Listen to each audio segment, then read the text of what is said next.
লোকায়ুক্তে আপনাকে আমন্ত্রণ জানানো হয়েছে, নবান্নে বৈঠকে চিঠি দেওয়া হয়েছে, আপনি কি যাবেন? যাব না।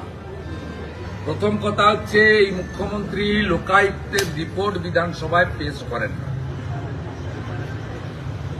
এই মুখ্যমন্ত্রী তার দুর্নীতিগ্রস্ত লোকায়ুক্তটা কাদের জন্য? লোকায়ুক্ত হচ্ছে নির্বাচিত প্রতিনিধি, যাদের বিরুদ্ধে এফআইআর হলেই অভিযুক্ত হয় না, চার্জশিটে।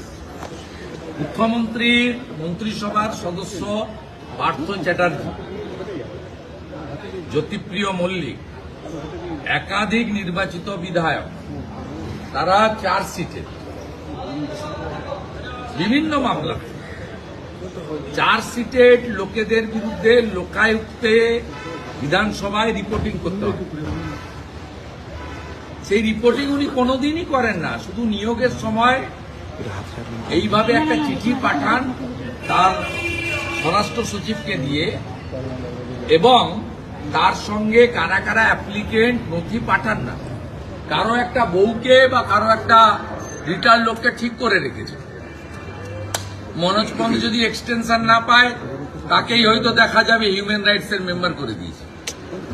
এর আগে ইনফরমেশন কমিশনারে কাকে কাকে পাঠিয়েছে আপনারা জানেন, হিউম্যান রাইটস এ কাকে কাকে পাঠিয়েছে জানেন।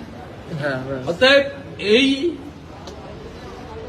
সংবিধানকে যিনি মানেন না, তার মিটিংয়ে বিরোধী দলনেতা যাওয়ার প্রশ্নই ওঠে না।